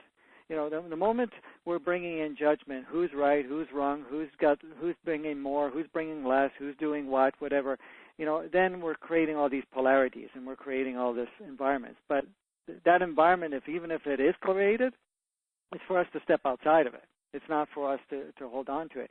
So it's a matter of where we come in, and there is no judgment about it, and say, okay, this is the big picture. This is what we're creating. We're creating a community of harmony. We're creating a community where we enhance each other, where we create an environment where we all nurture and grow from it, but we also, use all our beautiful gifts to create an environment which, on a human level, on a physical level, is creating a level of sustainability. It is also giving us the opportunity to explore and to be ourselves fully, to really reach in and access the highest aspect of yourself.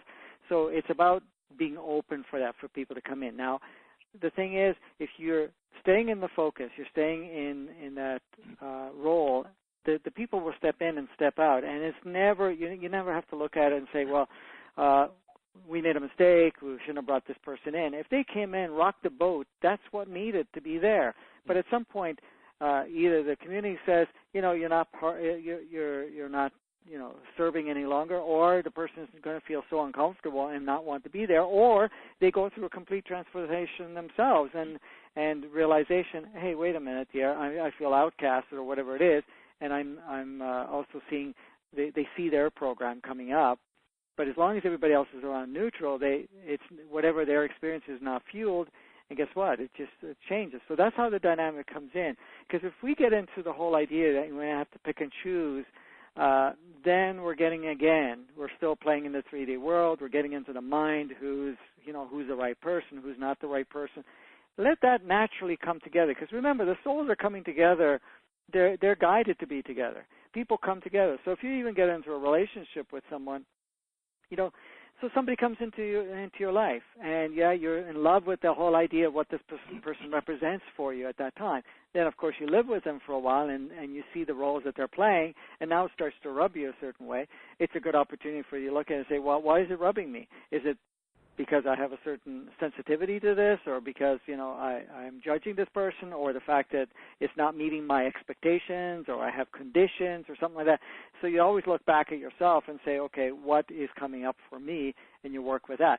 But once you've gotten to the point of if it no longer clear, you're not any longer using that as an opportunity for you to make a shift within yourself. If the energies don't resonate any longer, and say, okay, now we're done with our job and or the roles that we came into play, and then we move on with peace and not really saying, oh, look at the mistake, or I've chosen the wrong person. No, there's no mistakes. Everybody comes along perfectly at the perfect time and for whatever we need, no matter how powerfully intense it may turn out at one point or another. So this is part of the community. It's just really letting the people just come along that feel guided to be there and create somebody. As a group, start to create the big picture. This is what we are designed to create, but it also has some flexibility to expand from that. And then whoever feels resonant, come on in. Everybody bring in their gifts and let everybody just be themselves. The first thing we need to do is you're here to be yourself.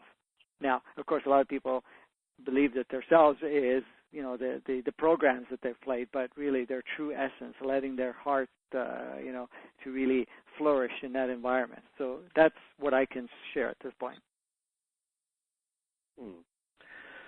That's really helpful. Good. That's really good, Franco. If the cells in our body were as intelligent as we think we are, then they would be picky about, well, let's see, do I really want to go to the liver today? I don't think so. I'd rather go to the brain or the heart. So our bodies would fall apart if they were all trying to figure out, well, do I like to go there or do I not? Thank goodness, they all operate together in perfect synchronicity. And I think that's the model for what we're doing here. Right, and so quite naturally, those who resonate will stay. Those who don't will fade away. Exactly. That's true, but I'm getting tired of being the last man standing too many times. When does it coalesce?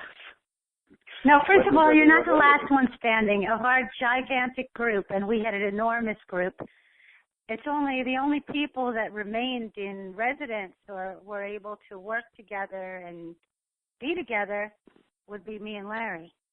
And every other person fell away. That's what happened. Yeah, and everyone came in, and like a few times. Mm-hmm. But the thing is, everyone that came in, it served for you guys, and it served for them too. So whatever needed to play out with that unification that came along, even though it didn't last, was perfect. So it's not about, okay, well, I'm the last man standing. No, you keep that vision intact and let it flow in and out. Because what happens, and I'm sure you can tune into this as you're feeling it, when you start feeling people leaving, all of a sudden it's maybe it's not good enough, there's something wrong with this, and you start, having doubt within it, and then the energy changes, so it's bringing up, it's like the door opens, people are leaving, but the door is not open for anybody coming back in because now there's another energy being emitted because of what you're seeing. Well, I'm trying to do this, I'm trying to build this, but at the same time, it's not working, and it's breaking apart.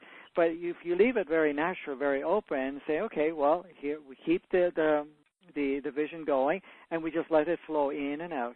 And then what happens is, maybe the percentage will come and go at first at a higher ratio, but then eventually more and more will stay, more and more will build along the way, and then, of course, the dynamic starts to grow, the energy starts to grow, and more of it will be drawn to that of a higher vibration. So it becomes exactly what is needed to play out. Right, and as we look at that, there are certain components of a community that is a 5D community of being responsible for yourself and your clearing and your process. And I think that's where the sacred space, sacred land comes into, grounding and doing the higher, doing the work that you need to do to keep yourself clean and clear, being responsible for your own state of being and carrying that in and keeping it. And so So that was one of the questions about a 5D community. Is a sacred space an integral part of a community? Does anybody want to comment on that, or anybody else? Well, everything is a sacred space. A sacred space is everywhere. So it's a matter of taking the sacred space with you, because once you acknowledge you are the sacred space, then wherever you go, that is where sacred space is. Exactly. That's true if you're by yourself. However, we live in a society right now. We're in a bridging process, and I think this is what we're talking about, is that bridging of where we are from now to where we want to go. And we all have, like, a lot of us live in cities and are surrounded by individuals who are asleep and everything else.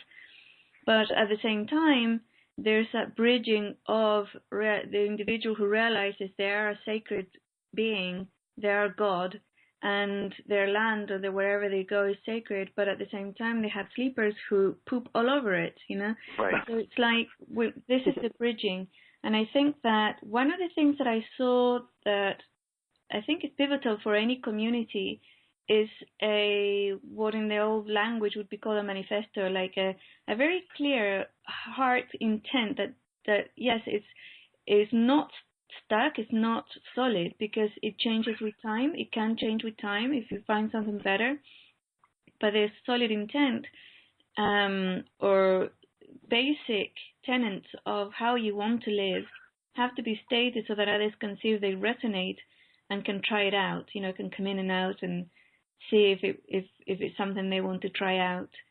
But when you don't have that, it does appear to be personality-based or personality-driven.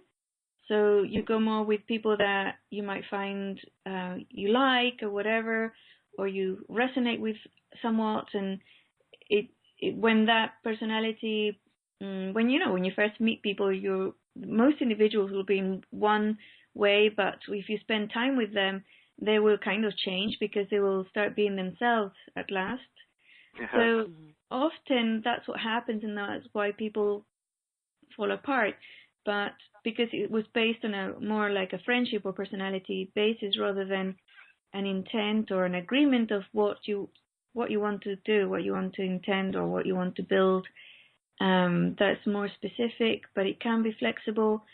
As a group grows, of course, if you use consensus, you can shift it completely, but because everybody, of course, is empowered at that point. So you're not using the majority rule, but you're using a every word counts type thing, yeah. So, and it's interesting to see because I've seen communities start and last for a few years and then disappear. And it will often be because that core essence wasn't there. And often also because when people think that they can be themselves, they think they can be the worst of themselves rather than the best of themselves. So they push everybody to the limit because, oh, well, otherwise you're not really seeing me, or you're not seeing all of me, or whatever. And that happens in relationships as well. So it's like that bridging of somebody who's awake and who's processing their stuff and working on their raising the personal vibration and working on the environment and their society, and establishing that type of less of an egoic structure to be looked after, but a more of a community structure to be looked after in themselves and others, as in to raise their vibration. It's different to having just anybody come in and out that, they might pretend to have that intent, but they don't really. So I see both sides there. I do see the thing, well, if it happened, it's because it was meant to happen, and it was very helpful and useful because it taught us a lot of stuff. And at the same time, I also see, well, that can also be frustrating because there's something that is dissipating this community or communities, and there's no clear-cut reason for it, yeah. So that's why I think that these dialogues are so important. There's individuals here who have lived in communities in the old patriarchal ways, and they didn't end very well, those communities, and there's some who are presently in patriarchal type communities. So it's good to discuss all these things because we can start opening and becoming curious about what that core center that is pure light and pure crystal clear, but needs some sort of human translation into the vibration we want to create in a community. Yeah, so I think that's really interesting. That's why when I was saying the thing that I was thinking of, the sacred land, the Global Ascension Center would be pivotal, a very important part of it, because I know for a fact that not everybody who would be interested in starting a community around it, or with me or with people that I know, acts or behaves or lives as though they realize that they are sacred or they are God.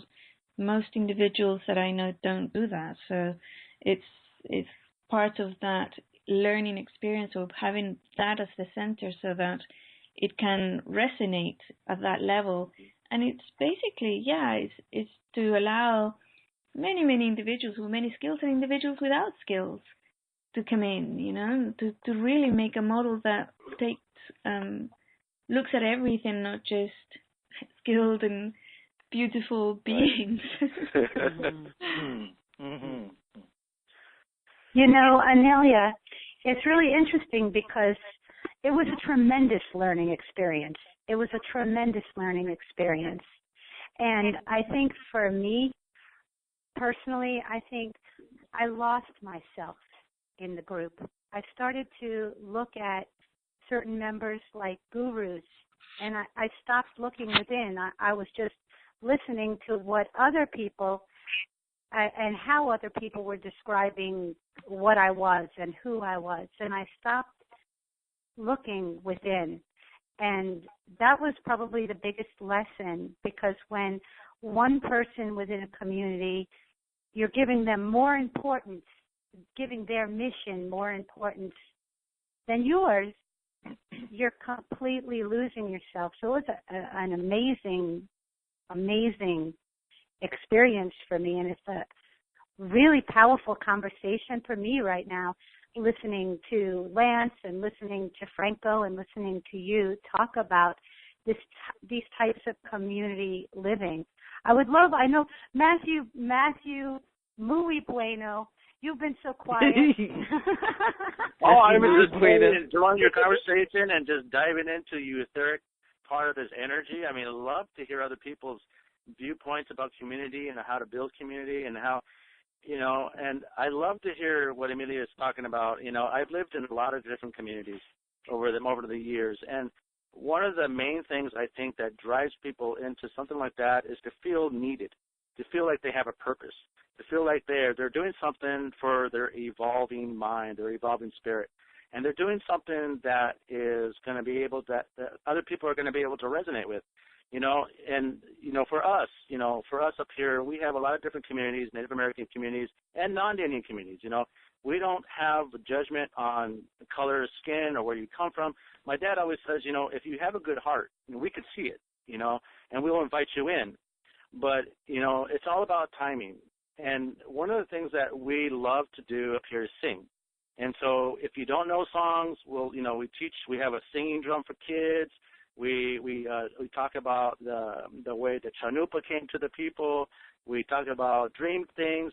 And, I was watching some of the texting that was going on in your chat room, and I was just noticing a lot of different energies that were coming in for that. And one of the things that really stood out for me that you were talking about was that, what someone was saying about when people come into that kind of higher dimensional thinking and more of an open mind, the people who are meant to be there will stay. And the ones that aren't supposed to be there, just move on. And, and I think that's a huge, big part of community, is to be able to listen to other different people's objectives and to be not judgmental and to be strong enough to be able to be open enough to receive each other on that level.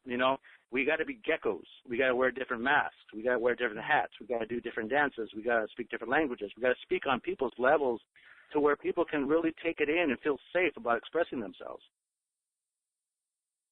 Does that make sense? Mm-hmm. Yeah, perfect. Nicely said. Perfect. Beautifully said.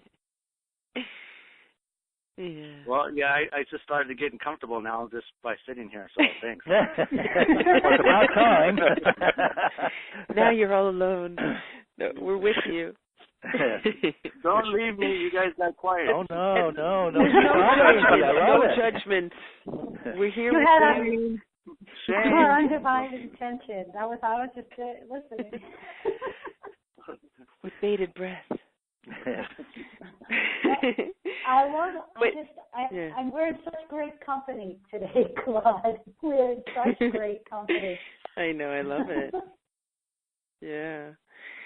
I mean, this is, just to take a step back to before Helane and I started to even get into this radio thing. It's about 2 years, maybe a little over 2 years ago now, or less than 2 years ago. And, we would listen to all of these people. We were listening to Inelia. I think we were listening to Franco and Lance, and we loved, feeling like a part of these people, but there was something that we needed to do to connect in at a higher level. And I think this is a great way, not just the fact that we're all talking, all of us right now, which is a beautiful feeling, but also knowing that we're connecting with a larger community, all the people that are listening to the show, and then all the people that are going to listen at another time. And so there is this is kind of a footprint that we're creating now that's reverberating out into other realms. I don't know, does anybody have anything to say to follow up on that? Yeah. That makes perfect sense. Lance, are you going to say something? Well, it is truly. It's a spiritual stone that we're throwing, or crystal we're throwing into the lake, into the pool, and it will reverberate, and it reverberates through infinity. So those positive vibrations that we're sharing tonight, it doesn't really matter so much what's said or who says what. What really matters is the vibration, and that vibration is something we're sharing together, and we're actually living the demonstration of a new paradigm, the shift in being together. And here we are talking on the phone or whatever methods we're using, and we're sharing our consciousness and our inspiration and our feelings, and it's creating a synergy that none of us could do by ourselves, but together we are creating something that is a unified field for all people to share. So that's a template, and I think Inelia said that earlier, that we're creating templates. We don't have to reinvent the wheel. We can look at what other people are doing across the globe and feel the love that other people are giving back to the land in making choices that are life-supporting and that are not negative and that do not destroy anything else, including other human beings. And we have to learn this lesson here on Earth because we can't keep killing everything off. We don't need to kill other people or other animals, and it's just something that we need to wake up to and lead the way. It's not acceptable any longer to sit back and accept things as they are. We need to lead the way and be the way showers that we know we are in our hearts, and that's what we're doing tonight. And everybody that listens, as I said, we're all sharing that experience as a template. There are people all over the world that are doing amazing things, so we don't have to reinvent the wheel. We can feel into things with our intuition and with our hearts, and we know intuitively, instantly, if something is right. We don't have to think about it. The mind doesn't have to do a lot of research. We just know, and our hearts take us where we need to be. That was beautiful. Beautiful. Yeah. Yeah. Well, thank you. It wasn't me. It was my higher self talking, so it likes to go off once in a while, blah, blah, blah. My higher self, la-dee-da. His sweet higher self. I like it. Well, I'll give you an example real quickly here because this is really important. I have become concerned about GMO foods recently, and I know a lot of people are. And one of my guests on the show was Julian Rose, and he was able, through a coalition of people, to get them banned in Poland. Now, this is no small feat, especially when you consider that in America we can't even get them labeled.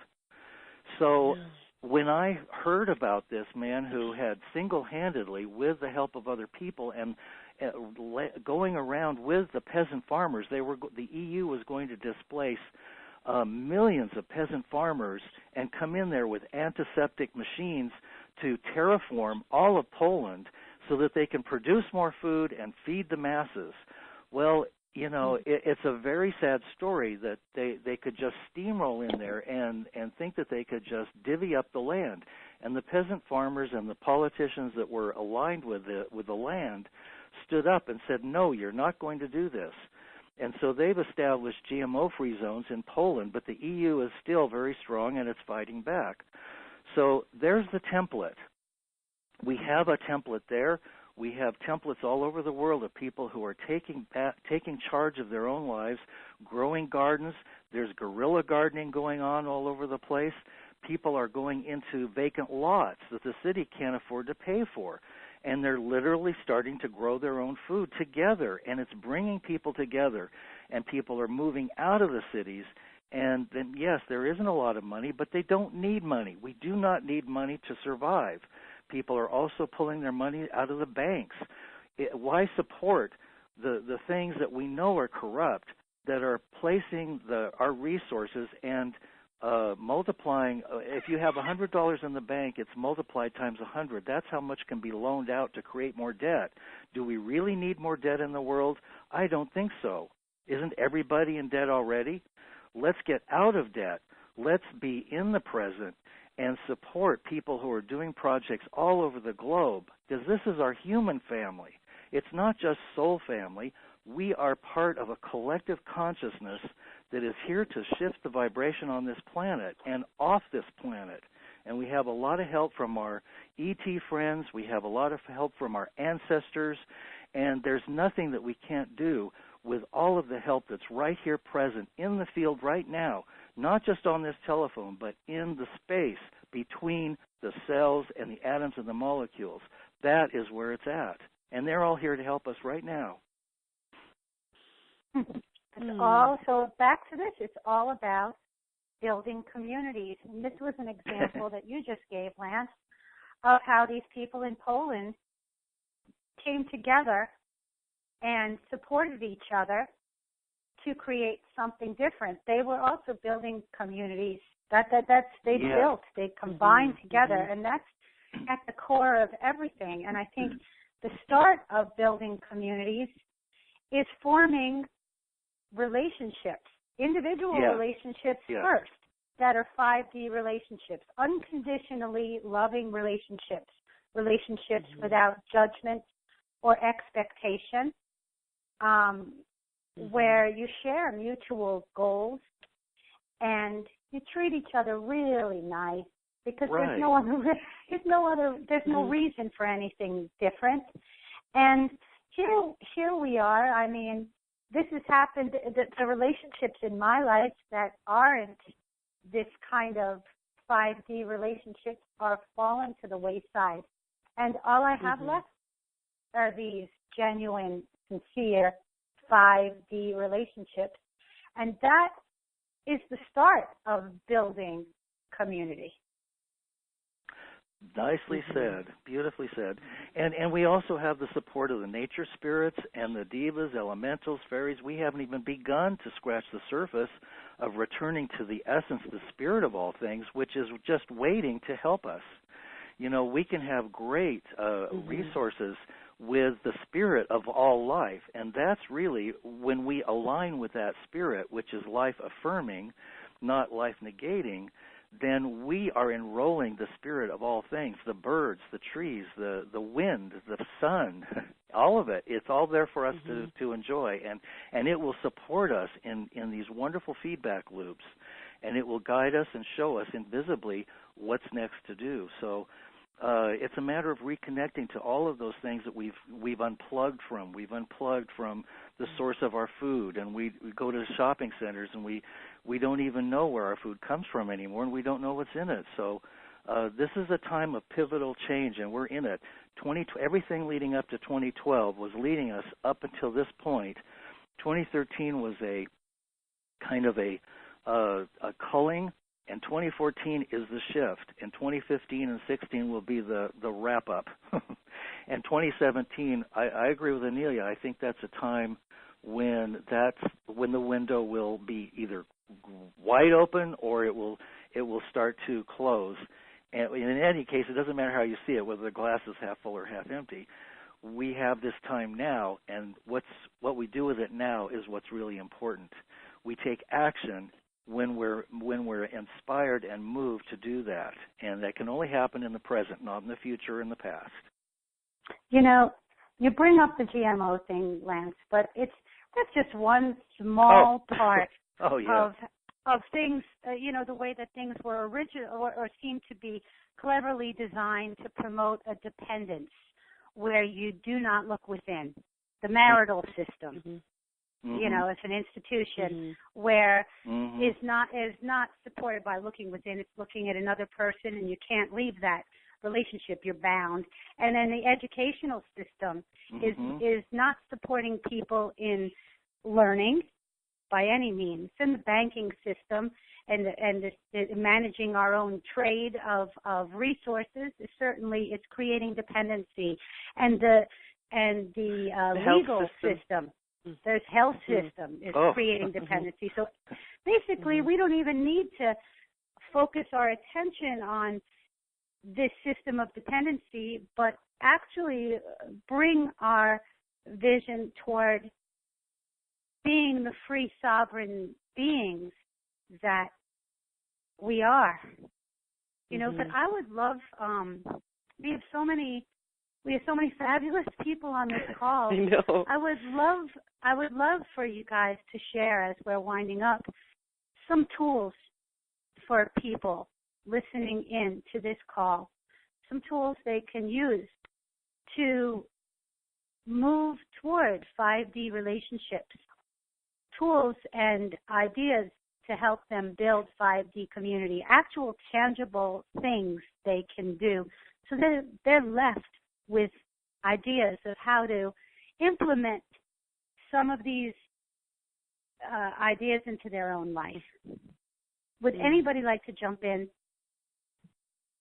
Well, I would go a step further than that and say that the Ascension 101 team is putting together a forum and a discussion thread in the Experimenting Consciousness website, where people can come in and share what they've learned about building community, positive things, things that work, negative things, things that haven't worked, or why they hadn't worked for them.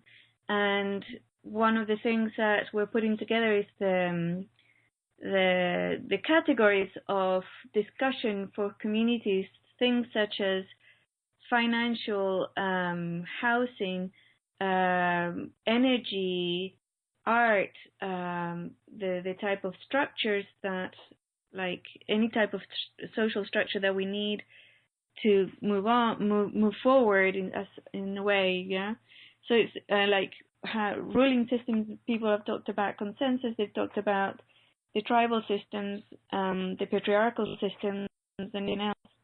So we're going to be providing a platform where people can come in and share and discuss, because I think it's really important for all that information to be readily available on the web. So that's what we're going to be doing in the next few weeks. And you're invited. Great. Yay. Sounds great. That's good. Yeah.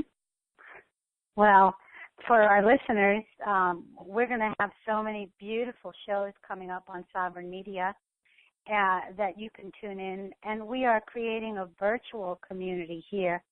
Even though I was, I can't get into the chat room, back into the chat room to talk to everybody again. I'm so sorry for some reason. I can feel the energy in the chat room, and I can feel the energy in this call. And this is where community begins, too. So stay with us. Keep your eyes open for what is going on Sovereign Media, because that is our intent, to build 5D community. And it's already happened because we set it in motion. It's wonderful, Helane. And don't forget to dream big and use your imagination. The imagination is an extremely powerful tool. And love yourself and love your friends and your animals and the trees and the birds, and just fall in love with everything again.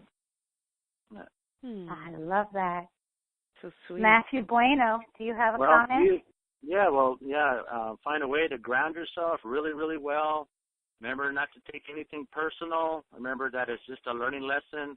Remember to love yourself. Tell yourself how much you love you, and if that's not enough, write yourself a love letter and tell yourself how much you love yourself. And one of the things too, again, is a grounding cord will help to dissolve negativity over throughout the day. It won't allow it to build up over time to where you go off on somebody that you don't mean to and then regret it in the end. It's important to really, really stay focused about what your goals are and stay true to yourself. Absolutely. Beautiful. Franco, any thoughts? Yes, a lot of things have been shared. It's absolutely fantastic. But, the key we need to keep in mind here at this point is that, we've come here to play, and we've come here to experience life through this play, this reality that we've created. And we are learning from the reality. We're going through a transformation because we are getting to a point where we're done with the old games that we were playing, the old experiences that we were playing. So for us to become really the observer and to be in the moment, as has been brought up before, and to observe what comes up within ourselves. So anything that pushes our buttons, anything that makes us upset, anything that brings up any form of negativity or lowers our state of being, or that we react, is an indicator that there's some other program there that's still playing out that we need to look at. And not to take it so personally, so intensely, and say, oh, my God, I didn't get this thing done or anything like that. It's just really to look at it and create a shift within. Observe, experience whatever you need to experience with it, learn what you need to learn from it, and then to move forward. And the same thing with the community is whenever, the most powerful way to come into a community is to really walk in a neutral state, in an acceptance state, in a state where you allow everybody to be themselves, as you allow yourself to be yourself. And when I'm talking about yourself, you're talking about the true self, the part, the emanation coming from your heart, the emanation coming from your pure soul that is experiencing itself in a physical form, not so much the mind construct. So to let that come out and really play at that level. So, a lot of good points have been brought up this evening, and yes, we're going through a very powerful transformation period. This is a time of action, and it is a time where we're coming together, we're working together, and to see everybody as equal, see ourselves as we're all beautiful playmates. We're just playmates. We're coming together to play together, to learn together, to expand, to grow together. And one of the things that I wanted to share is that, it's been, most of the focus has been on self, on a personal level where, we need to make changes and grow within ourselves. But now it's bringing in all other aspects of ourselves much more. And that is other aspects of ourselves or other people in our lives. It's really now working together much more closely and growing from that. Because relationships of any form, group or otherwise, is a very powerful way of growing. It is where, that reflection is put in front of us. That's where, the one plays a role for the other to help them see aspects of themselves that they cannot see while they're just playing by themselves. And, this is why communities bring in the opportunity where, relationships and communities bring the opportunity for even much more advanced growth and a much more rapid rate. So that's what I share, to take away from this and to work and to play with that. I love that. I love that.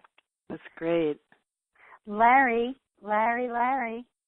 do you have anything to add? I don't know if there is any way to expand on all of that. Everything sounds exactly perfect. All of those tools, the tools that I see is the same tools that are being expressed by everyone. It's essentially, you don't have to take it personally. Yeah, the person might have blown up on you a minute ago. You might have a problem. They might have something. And if you feel something, that's yours. Yeah, clear it. Process it. Whatever tool you have to return yourself to whatever state of being that you want to maintain. Yeah, you could have crystals, you could have a nice salt bath, you could take a walk outside, you could take some time for yourself, you could write yourself a love letter. All of these tools, I mean, all of them, they're all valuable. They all work. All of them. There is no one tool. And that's the beautiful part. True, though, Larry. You make a good point. It's our job, our joy of being, I guess, to maintain our state of being, to choose the thoughts that are in alignment with what we're wanting, and that's the name of the game. That's the ongoing process that we're here to embrace in this community. I love that. Yeah, absolutely, and we can step on the gas of our own evolution. So we're in the driver's seat. When we're conscious, we're awake and aware, and we're in the driver's seat. So it's up to us when we use those tools, and when the speed gets a little too fast, we can release the gas, we can step on the brakes. So it's within our grasp to make those choices, and we can set the pace at which we feel comfortable. And so it's important to remember that we're not at the effect of things. We're not victims. We are in the driver's seat. So just remember that you're driving the car, and just like doing that, your evolution is up to you. You can release the gas and stop to look at the flowers, and and you can move along and be excited about coming to the next city. So everything that you do is perfect. And just remember that there's no mistake that you can make that is not in perfect divine timing. So accept everything and, go with the flow. I want to thank all of our listeners for joining us today. I really sincerely thank you all for being part of this community. You can check out so many exciting shows that are coming up on Sovereign Media by going to our website, sovereignmedia.net. Everybody in this call will at some point or another be on Sovereign Media, so keep your eyes on our calendar and on our page on Facebook. I want to again invite everybody that's listening, and especially those in the LA area, to come and see us. Many of us on this call are going to be in Los Angeles at the City of Angels Cosmic Awakening Conference. You can find out more information about the conference at in5devents.com. But I will say this, the Sovereign Media team will be down at the conference, and we're going to be filming and interviewing the guests. We're going to be interviewing a lot of the speakers. Lance will be down there with us, and we're really excited about that as well. And we hope to see you all there. Meet us in person and join us for our first Soul Family Star Seed party. That's going to be on. Yes, we're going to have a good time. Come and have a good time with us. Oh my goodness! We are going to be the nightlife in LA. That's the bottom line. We're going to tear up the town. Oh yeah. Yeah. So, thank you all so much. Does anybody have any closing or parting words for our listeners? Well, I would like to throw in one thing from everything that was discussed, and one of the things I would like to say is if you want to reduce the amount of detours in our journey, is to, no matter what plays out around you, never look at the outside of it. So if somebody even plays a negative role towards you, never look at that person or that role that's being played out as something that they're doing to you or something like that. That role has been played out for you because you've asked that role to be played out. So you always look at what your responses are and what programs come in. That way, the moment you start looking into what somebody else has done, it's just a little bit of a detour. I mean, it still serves in one degree, but if you want on the fast track, don't even look there. Just say, you can easily say, oh, thank you, and then look at what really triggered within yourself, because that will get you right directly to what you need to play with. And, we're at this point. We really want to rock and roll, so let's do it. That's one of the ways to do it. Yeah. Don't look back. Right. That was so 2013. That was so old. So old. Anybody else with a closing message for our friends? I would just like to say that I think that as we're really wanting to bring forth all of the desires that we have to create community and link up with like-minded, like-hearted people, that it's so important to, like so many people have said today, to not just remember to be in yourself and to choose the best thoughts, but also to remember that we're all united and that we're all one, and that we're never really alone, and we're all connected at all times. And I'm really feeling that right now. So I just want to say thank you to everyone for being here with us today. Thank It was you. a love Thank fest. you guys. A love fest. Thank you. Larry, Lance, Inelia. Amelia? What? Are you there? Lance and I both agree completely. You're closing. Anybody that has some closing remarks as we're winding it down. And I'm feeling the love myself, too. I really am. Mm-hmm. Well, I'd like to thank you guys for persevering and for building this community. It's slower, I think, than you had expected, but it's really quite powerful. And I think it's coming.